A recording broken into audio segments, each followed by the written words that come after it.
In our third unit on writing for the SAT, we'll be discussing subject-verb agreement and pronoun agreement. First and foremost, it's important to keep in mind that singular subjects take singular verbs, while plural subjects take plural verbs. The subject of the sentence is the noun or the thing that's doing the action or the verb. To find the subject, ask yourself who or what is doing this action or doing the verb.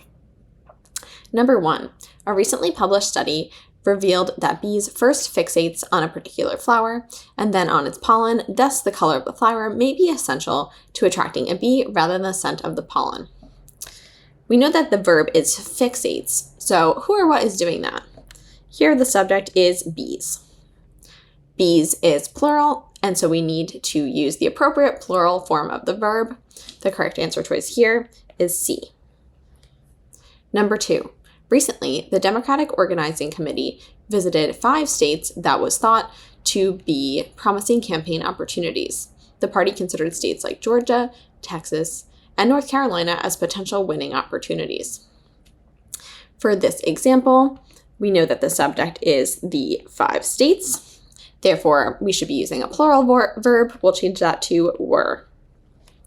Number 3. A recent interview in the news reports that not a single citizen think that the government is providing adequate support to individuals with mental illness.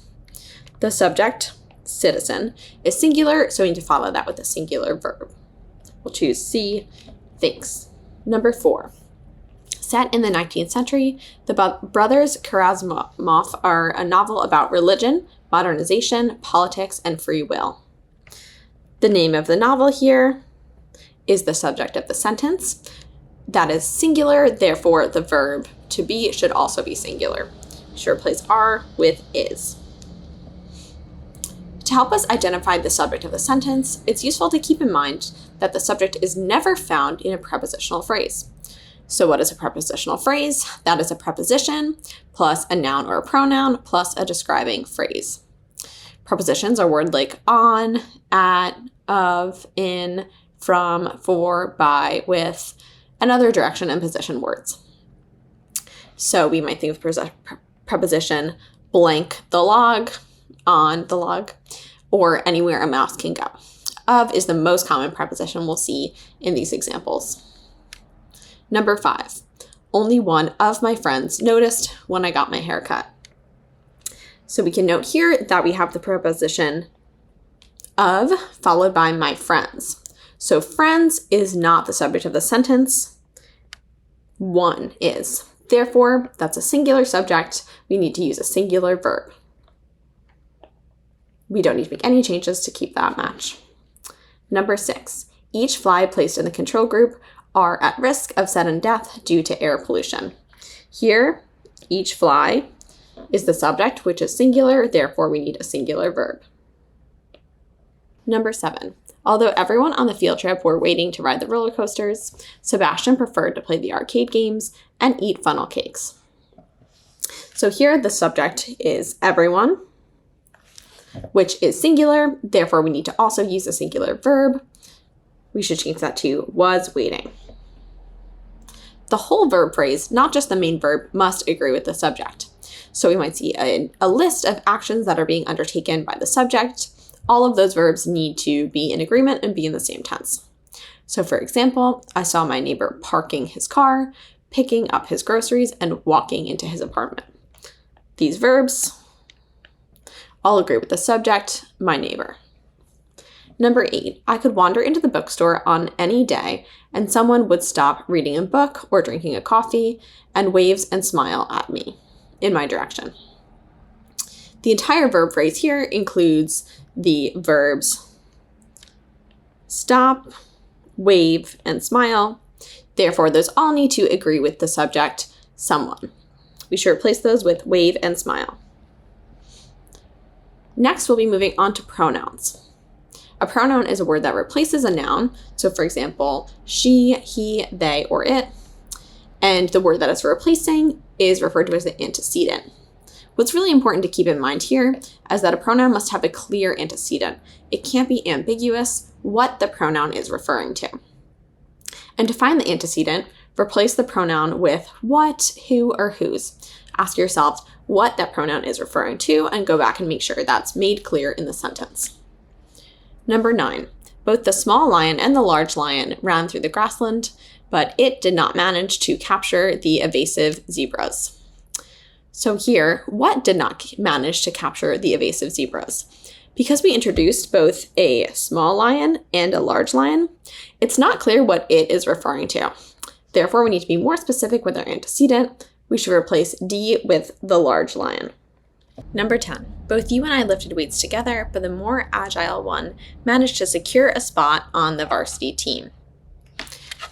In this sentence, the descriptor, the more agile one, is unclear which person is being referred to. Therefore, we should replace that with a more specific pronoun here, only you, would make it clear that it's not the narrator who made the spot on the varsity team. Number 11. Abby and Jenny both despise cleaning the bathroom, but she does it anyway to avoid any confrontation. Here we should replace the pronoun she with a specific name so that we know it's either Abby or Jenny who chooses to clean the bathroom. Number 12. The moat not only serves as a way to beautify the castle grounds, but also helps to create space between the castle and the adjacent homes. This helps moats to serve their actual purpose, making it default to enter the castle lands without permission. In this case, we have 2 examples listed in the first sentence: beautifying the castle grounds and creating space. The beginning of the second sentence, this helps, does not make it clear which of those qualities helps moats to serve their actual purpose. Therefore, we should change that to C. Both of these features help, being more specific. Another important thing to keep in mind with pronouns is that pronouns must agree with their antecedents. So again, we need to keep in mind whether we are replacing pronouns for singular nouns or with plural nouns. Singular pronouns, of course, replace singular nouns, and plural pronouns replace plural nouns. Places and organizations are singular nouns, and pronouns with each, every, and one are singular. They is always plural. Number 13. The mother's jewelry box held many treasured family heirlooms, including a gold bracelet, a ruby brooch, and a diamond hairpin. The original sentence uses a singular pronoun, which agrees with the singular noun. So we should choose A for no change. 14. Although some researchers have suggested hunts were rarely taken in ancient Greece, more recent archaeological evidence suggests that it was quite commonplace. So in the end of the sentence here, we have the pronoun it, which is singular. Therefore, the underlined phrase should also be singular. We can replace that underlined phrase with choice B, hunting was a rare event, which is singular so that the antecedent agrees with the pronoun. Number 15. The creation of the farmers market is the city's supposed attempt to demonstrate its commitment to stopping climate change, but citizens are skeptical of its effectiveness. The pronoun its is referring to the city's attempt, which is singular, and therefore a singular pronoun is appropriate to use. We will select A for no change. We should also make sure that we're consistent with the pronouns being used to replace a given noun. Don't switch mid-sentence to refer to the same noun. Number 16. When we decided to create a website to generate funds for our startup idea, we did not anticipate that so many unknown strangers would be willing to donate money to support our cause. The pronoun used earlier in the sentence, we, is consistent with the later pronoun our. Therefore, we should not make any changes since that is consistent. Now, we'll discuss the distinction between who and whom. The word who is a subject, so who is doing the action, whereas whom is an object, whom is receiving the action. If you would say he, she, or they, replace it with who. If you would say him, her, or them, replace it with whom. So we can test that out by replacing who with he or she and whom with him or her, and making sure the sentence still makes sense. Here, in number 17, one of the dogs at the park was named Spike, who was a German Shepherd from a local breeder. Let's test out replacing that with either he or him. He was a German Shepherd from a local breeder, or him was a German Shepherd from a local breeder. Obviously, he makes more sense, so we want to keep who as that underlined word. We'll choose no change. Number 18. Because of my sister's college friends, whom were extremely well connected in the technology industry, I was able to land a job at Google as a data scientist.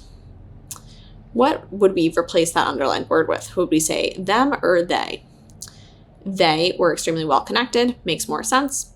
Therefore, we should change whom to who. Of course, we should also remember that who and whom are for nouns referring to people, while which and that are for nouns referring to things. Number 19. The cat eagerly runs after a robotic mouse who moves erratically while making faint squeaking noises. Obviously, a robotic mouse is not a person, so we should replace whom with that. The correct verb would be moves, so we'll choose D. There are two words that are pronounced whose, which are homonyms, so it's important to distinguish between the meaning of those two words. This first instance of whose, without an apostrophe in it, indicates possession, so an object belonging to who. Who apostrophe S is a contraction meaning who is. Number 20. The burglar who's wearing a sweatshirt as black as night hid in the bushes as the owners of the home left their home without locking the door. In this sentence, we want to indicate that the burglar is someone who is wearing a sweatshirt. Therefore, we should use the contraction who with an apostrophe S. Similarly, there, with this first spelling, refers to a place. There with the second spelling is possessive, belonging to them, whereas they apostrophe RE is a contraction meaning they are. Number 21. Thousands of travelers arrived early to find their way past the long security lines and endless merchandise stands. So here, the way is belonging to them. So we should use the second spelling of the word there. Choice D is correct. All right, let's move on to the extra problems for this unit. Number 1, my family always travels to Europe for the holiday break. And when Christmas finally arrived, they were eager to travel to France for some well-deserved time off. Here, to be consistent, because we're talking about my family, we should replace they with the pronoun we. Number 2, the woman was extremely excited to buy it for her husband, but it was too expensive and she was ultimately left empty-handed. Here, the pronoun it does not have a clear antecedent, so we should replace that with a noun. We need to maintain a singular noun in this case, so we should choose C, the golf club, rather than the golf clubs. Number 3, she had no idea whose car was on the street, but she knew someone needed to move it before the street cleaners arrived. Here, the car belongs to someone. Therefore, we want to signal possession. We should choose D for the correct spelling of whose. Number 4, every fish in the tank were chomping at the bit when the woman put the feed into the aquarium. We need to use a singular form of the verb because the subject is every fish. We should choose C, was chomping at the bit. Lastly, number 5, although a few researchers believe that inborn intelligence exclusively shapes mathematical ability, more recent researchers argue that it is developed through other means, like careful effort. In this sentence, it has a clear antecedent, mathematical ability, so we don't need to make any change to this sentence.